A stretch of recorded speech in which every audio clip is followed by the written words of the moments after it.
a su hogar con algún pensamiento de parte de la palabra del Señor. Quisiera que estuviéramos ubicados ahí en el libro de Lucas. Mientras lo busca, quiero decirle, hermano, que creo que de parte del Espíritu Santo hay una palabra direccional ahí para nuestra vida. Hablar un poco de este escritor Lucas. Este hombre es de origen gentil, de origen griego, gentil, el único entre los 4 escritores de los evangelios. Él se da a la tarea de escribir este evangelio, y yo quisiera leer los 4 primeros versos solamente por referencia, para hablar un poco acerca de la vida de Lucas. Creo que con una excelencia magistral ahí él nos expresa algo interesante que pudiéramos tomar para iniciar. Doy gracias a Dios del equipo que está trabajando aquí en la grabación, y deseo que el Espíritu Santo de Dios le pueda ministrar una palabra ahí de bendición. Dice así Lucas 1:1: puesto que ya muchos han tratado de poner en orden la historia de las cosas que entre nosotros han sido ciertísimas, tal como nos lo enseñaron los que desde el principio lo vieron con sus ojos y fueron ministros de la palabra, me ha parecido también a mí, después de haber investigado con diligencia todas las cosas desde su origen, escribírtelas por orden. Oh excelentísimo Teófilo, dice aquí, pero yo quisiera que usted ponga su nombre, excelentísimo, excelentísima, para que conozcas bien la verdad de las cosas en las cuales has sido instruido. Hay tantas cosas hermosas que extraer de aquí, tantas cosas hermosas. Dice que esto es cierto. Dice que ya habían otros escritos al respecto, pero que él quiso hacerlo con excelencia y escribirlas por orden. Dice que investigó con diligencia, o sea, este hombre dejó su profesión un tiempo, cerró el buffet como médico que era, sacó un tiempo aparte para ir a investigar a la montaña, para ir a investigar, para ir a escarbar la raíz de las cosas, y una vez que las tuvo recopiladas, imagino ahí en borradores, él determina escribirnoslas por orden, creo guiado por el Espíritu Santo y con el deseo de que usted y yo aprendamos más acerca de esto en lo cual hemos sido instruidos de parte del Señor. El hombre hermano, de él hablan mucho. Hay un pensador que dice por ahí que él escribe la más bella historia jamás contada en la tierra. Y yo quisiera extraer en el capítulo 24 de este evangelio una palabra que creo de parte del Espíritu Santo de Dios que le puede ministrar ahí. Vamos a leer ahí unos del 13 en adelante, los caminantes a Emaús. Vamos a leer ahí, abra su oído, abra su corazón, póngase cómodo ahí en su casa. Y una vez más, gracias por poder entrar ahí. Yo tengo mucho que agradecerle a Dios. De hecho, ni el pastor sabe, yo creo que estamos cumpliendo años. A mis 61 años, que Dios me permita este privilegio de poder dirigirme hablando su bendita palabra. Y entonces quiero hacerlo con la excelencia con la que el que me redimió en la cruz lo hizo para mí. Amén. Lo tiene ahí, verso 13 del capítulo 24. Dice: he aquí, 2 de ellos iban el mismo día a una aldea llamada Emaús, que estaba a 60 estadios de Jerusalén, e iban hablando entre sí de todas aquellas cosas que habían acontecido. Y sucedió que mientras hablaban y discutían entre sí, Jesús mismo se acercó y caminaba con ellos. Note eso. Mas los ojos de ellos estaban velados para que no le conociesen. Y les dijo: ¿qué pláticas son estas que tenéis entre vosotros mientras camináis? ¿Y por qué estáis tristes? 2 preguntas importantes. Respondiendo uno de ellos, que se llamaba Cleofas, le dijo: ¿eres tú el único forastero en Jerusalén que no has sabido las cosas que en ella han acontecido en estos días? Entonces él les dijo: ¿qué cosas? Y ellos le dijeron: de Jesús Nazareno, que fue varón profeta, poderoso en obra y en palabra delante de Dios y de todo el pueblo. Y cómo le entregaron los principales sacerdotes y nuestros gobernantes a sentencia de muerte y le crucificaron. Pero nosotros esperábamos que Él era el que había de redimir a Israel. Y ahora, además de todo esto, hoy es ya el tercer día que esto ha acontecido. Aunque también nos han asombrado unas mujeres de entre nosotros, las que antes del día fueron al sepulcro, y como no hallaron su cuerpo, vinieron hablando o diciendo que también habían visto visión de ángeles, quienes dijeron que Él vive. Y fueron algunos de los nuestros al sepulcro y hallaron así como las mujeres habían dicho, pero a Él no le vieron. Entonces Él les dijo: oh insensatos y tardos de corazón, para creer todo lo que los profetas han dicho. ¿No era necesario que el Cristo padeciera estas cosas y que entrara en su gloria? Y comenzando desde Moisés y siguiendo por todos los profetas, les declaraba en todas las escrituras lo que de Él decía. Y llegaron a la aldea a donde iban, y Él hizo como que iba más lejos. Mas ellos le obligaron a quedarse, diciendo: quédate con nosotros, porque se hace tarde. El día ya ha declinado. Entró pues a quedarse con ellos. Y aconteció que estando sentado con ellos a la mesa, tomó el pan y lo bendijo y lo partió y les dio. Entonces le fueron abiertos los ojos y le reconocieron, mas él se desapareció de su vista. Y se decían el uno al otro: ¿no ardía nuestro corazón en nosotros mientras nos hablaba en el camino? ¿Y cuándo nos abría las escrituras? Y levantándose en la misma hora, volvieron a Jerusalén y hallaron a los 11 reunidos y a los que estaban con ellos, que decían: ha resucitado el Señor verdaderamente y ha aparecido a Simón. Entonces ellos contaban las cosas que les habían acontecido en el camino y cómo le habían reconocido al partir el pan. Tremendo pasaje. Podríamos orar, pero ya hemos orado bastante, ¿verdad que sí? Y que usted está dispuesto ahí a recibir y dispuesta a recibir del Señor. Veo tantas cosas hermosas ahí. Ya hemos hablado acerca de ese lugar llamado Emaús, y su significado, ese nombre significa fuentes tibias. Si uno lo analiza desde el plano espiritual, pareciera ser que se fueron de la hoguera encendida y se retiraron. Yo quisiera decirle a ustedes, mi hermano amado, que dentro de las cosas que me llaman la atención del texto es que ellos no eran de los principales apóstoles, no eran de los principales discípulos. Dice que eran dos de ellos que iban ahí. Y con esto quiero hablar algo acerca de quiénes somos nosotros en Dios. ¿Quiénes somos nosotros en Dios? Creo que Jesús vino aquí con un propósito determinante de parte del Padre. Y Él vino aquí, hermano amado, a cumplir la misión del Padre, que era derramar su sangre en la cruz del Calvario para salvar nuestras vidas. Pero Él nos está mirando, y si algo tengo claro es que Él es el obispo de los obispos, el Señor de señores, el Rey de reyes. La palabra obispo quiere decir alguien que ve por encima de. Él tiene ahí su rebaño, tiene ahí su grupo, tiene ahí sus discípulos. Y de estos no hay referencia como de ministerio. Yo le quiero decir a usted algo: usted tiene un valor especial en la presencia del Señor.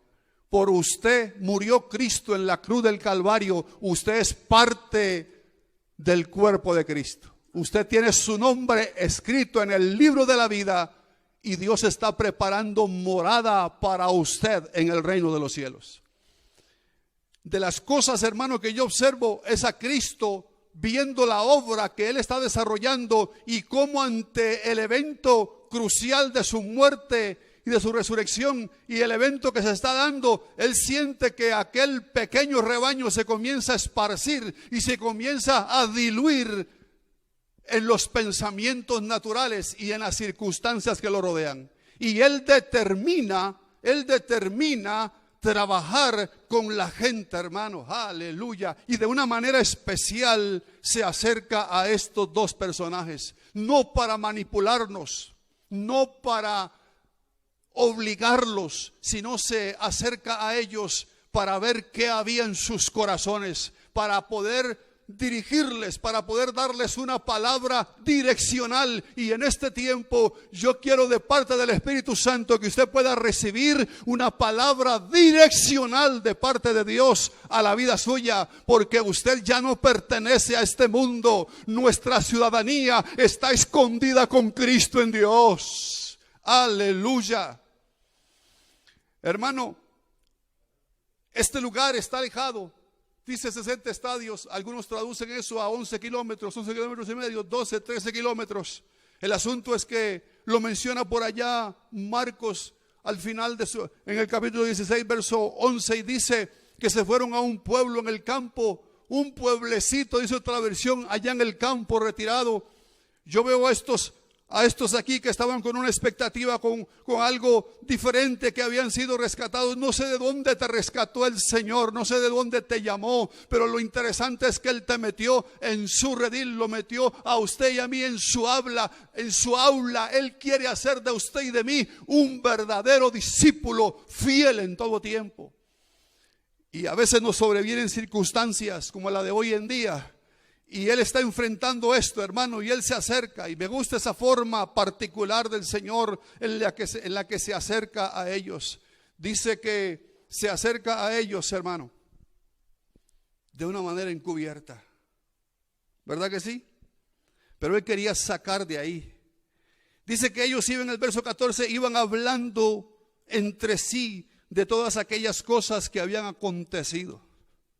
Sucedió que mientras hablaban, note eso, sucedió que mientras hablaban y discutían, un momento, ahí hay un movimiento, ahí hay un cambio, ahí hay una situación que no encaja en medio del pueblo del Señor. Dice que sucedió que mientras hablaban y discutían. ¿En qué momento se pasa de hablar a discutir? En el momento en el que usted quiere imponer su manera de vida, su manera de pensamiento, en el momento en el que usted pretende manejar a los demás, y usted y yo pretendemos que tienen que hacer las cosas a como yo digo y a como yo pienso. Ahí hay problemas. Problemas hay en el liderazgo. Problemas hay en el liderazgo cuando la gente está sumisa, es llamada, con gozo se sienta a compartir, pero cuando sus proyectos no son aceptados, no son recibidos, se pasa de conversar a discutir. Tengamos cuidado, pueblo de Dios, con ustedes estoy hablando en esta hermosa noche. Dice, iban hablando entre sí de todas aquellas cosas que habían acontecido. Sucedió que mientras hablaban y discutían entre sí, Jesús mismo se acercó y caminaba con ellos. Qué duro, hermano amado, es que alguien se nos acerque, un personaje tan marcado como este, y no podamos reconocerle. A veces las circunstancias nos hacen quitar la mirada de nuestro Salvador, de nuestro Señor. Dice, mas los ojos de ellos estaban velados. Veo la mano de Dios ahí para que no le conociesen. Y les dijo dos preguntas. ¿Qué pláticas son esas que tenéis entre vosotros mientras camináis? Y es una pregunta que quiero hoy dejar grabada en su espíritu. ¿Qué platicas? ¿Qué hablas? ¿Has dejado de consultar la palabra? ¿Has dejado de orar, de hablar con Dios? Este es un tiempo hermoso, hermano. Dios nos está dando tiempo a montones para que podamos comunicarnos directamente con el cielo, para que podamos enchuflarnos, conectarnos con Dios. Si ellos movieran ahora la cámara, si se moviera algún cable, se desconectara algo, usted ya no me escucharía más. De eso hablo, hermano, de una comunión plena con Dios. Él está diciendo, ¿qué pláticas son estas que tenéis entre vosotros? ¿Qué lo bendice a usted? ¿Qué lo ministra? ¿Qué lo atormenta? ¿Qué lo entristece?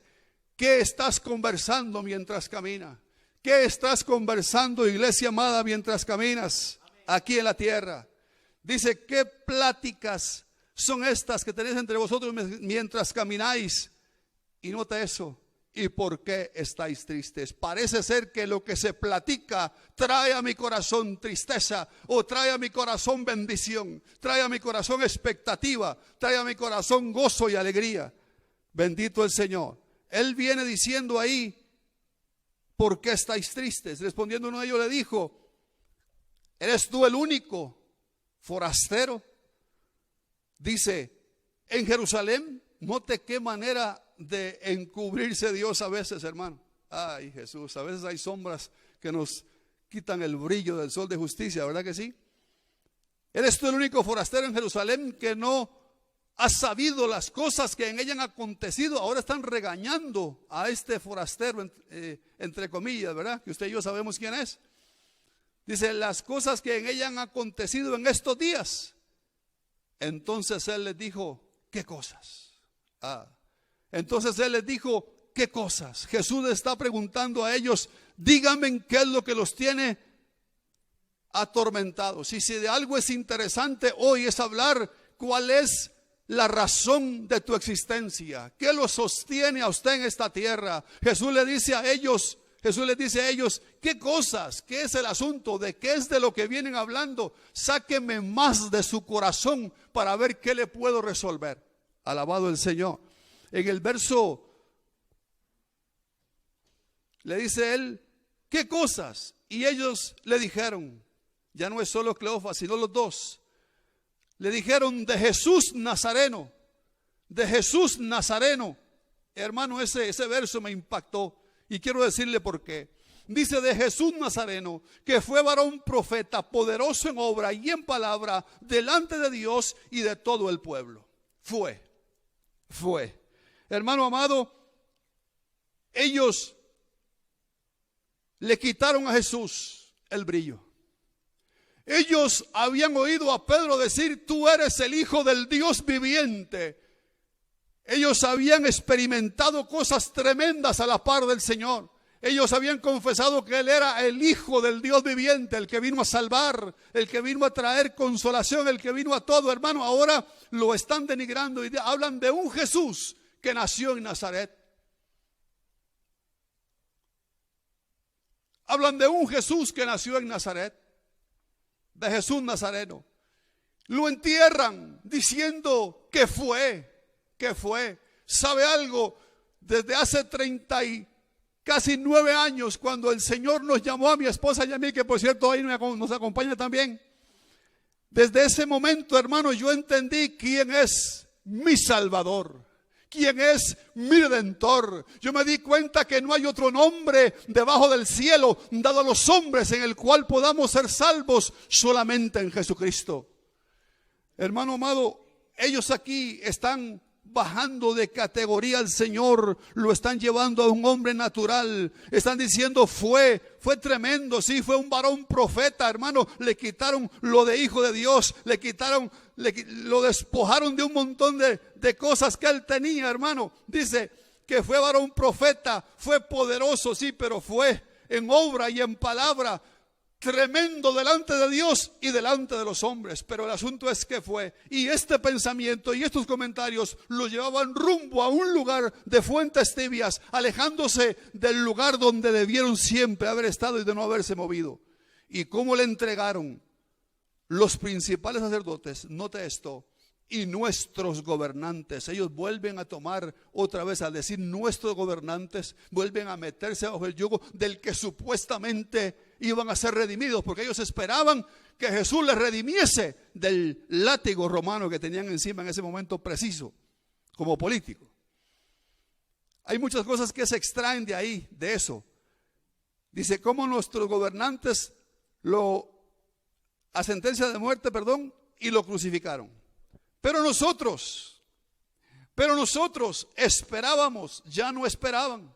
Habíamos esperado que Él era el que había de redimir a Israel. Y ahora, además de todo esto, oiga aquí, hermano, oiga aquí. Y ahora, además de todo esto, hoy es ya el tercer día de que esto ha acontecido. Están a punto de decir, encima de todo, se volvió mentiroso, porque se supone que tenía que haber resucitado.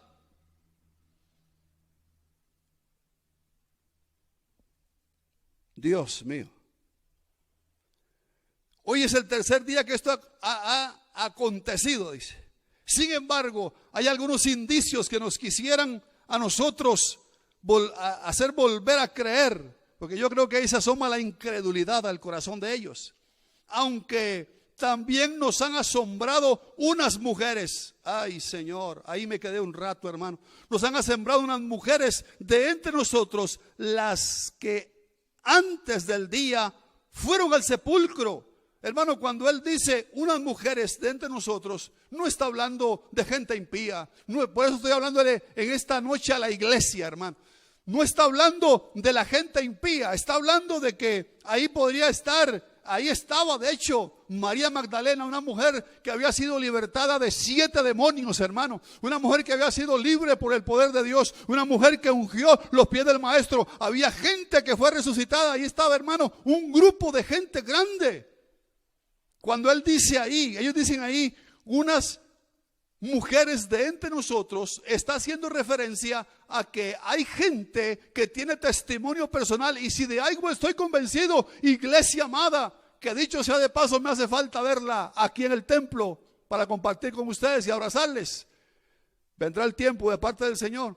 Quiero decirle que el testimonio en la vida suya nunca nadie lo podrá borrar. Usted tiene una experiencia personal con el Cristo de la gloria, donde a usted se le acercó el Dios de los cielos y lo lavó con su sangre, le arrancó el pecado del corazón y lo prepara hoy para ir al reino de los cielos.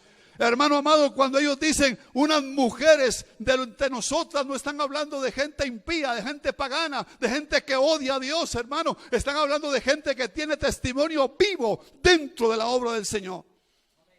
Dice, vinieron diciendo, dice, oiga lo que dice, oiga qué duro esto, el verso 23. Y como no hallaron su cuerpo, ellos están poniendo casi que a hablar a estas mujeres. Vinieron diciendo, o sea, pues no lo encontraron, entonces vinieron diciendo que también habían visto visión de ángeles, quienes dijeron que él vive. Oiga, esto, hermano amado, no los hace reaccionar. Hoy, iglesia amada, yo creo que tenemos que reaccionar con lo que está permitiendo el Dios de los cielos delante de nuestros ojos. Es un buen tiempo para reaccionar hacia Dios. Ellos, hermano amado, se habían metido en la cabeza, en la mente, el chip de que ya él había muerto, de que ya él no servía, y ellos volvían al campo a sembrar, volvían al campo otra vez, hermano, a volver a cultivar. No sé, hermano, qué pasó en ellos, pero se estaba mostrando ahí una gran decepción. Vuelvo a leer el verso 23. Y como no hallaron su cuerpo, vinieron diciendo que también habían visto visión de ángeles, quienes dijeron que él vive. Y fueron algunos de los nuestros. Ellos no se dispusieron a ir. Iglesia, hay mucha gente que no quiere moverse.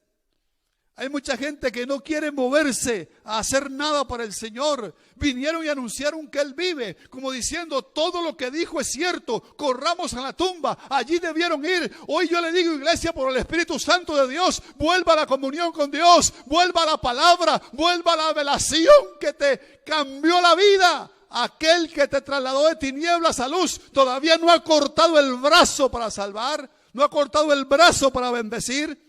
Alabado sea el nombre de Jesús. Fueron algunos de los nuestros al sepulcro y hallaron así como las mujeres habían dicho. Pero a él no le vieron. La cara de la incredulidad se asomaba. En estos versos vemos las pláticas que ellos traían y la razón por la cual estaban tristes. Valga la pregunta esta noche. ¿Qué platicas? ¿Qué platicas mientras caminas? ¿Y por qué se ha entristecido tu corazón? Aleluya. El príncipe de los cielos sigue vigente, sigue vivo. Alabado sea el Señor. Pero en ellos había asomado la incredulidad. Bendito el Señor. Entonces Él les dijo: oh insensatos y tardos de corazón, para creer todo lo que los profetas han dicho. No era necesario que el Cristo padeciera estas cosas y que entrara en su gloria. Hermano, hubo un milagro especial aquí. Él comenzó a hablar y ellos se quedaron callados. Aleluya. Hermano amado, la fe viene por el oír y el oír la palabra. La fe viene por el oír y el oír la palabra.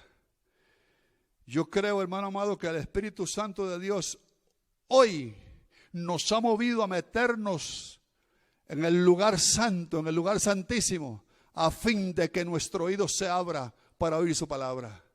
Como dice mi pastor, no quiero machetear el resto del mensaje que tengo, pero sí le quiero dejar una impresión hasta ahí, hasta ese punto donde ellos en lo que vienen conversando, hermano, asoma incredulidad, asoma desfallecimiento. Y yo quiero decirle, iglesia amada, en esta hora, tal vez después podamos terminar el resto, porque es algo sabroso lo que viene ahí, pero quiero dejarle este pensamiento. Hoy más que nunca Dios está, como quedó en la cruz del Calvario, con sus brazos abiertos, con sus oídos abiertos, con sus ojos abiertos y atento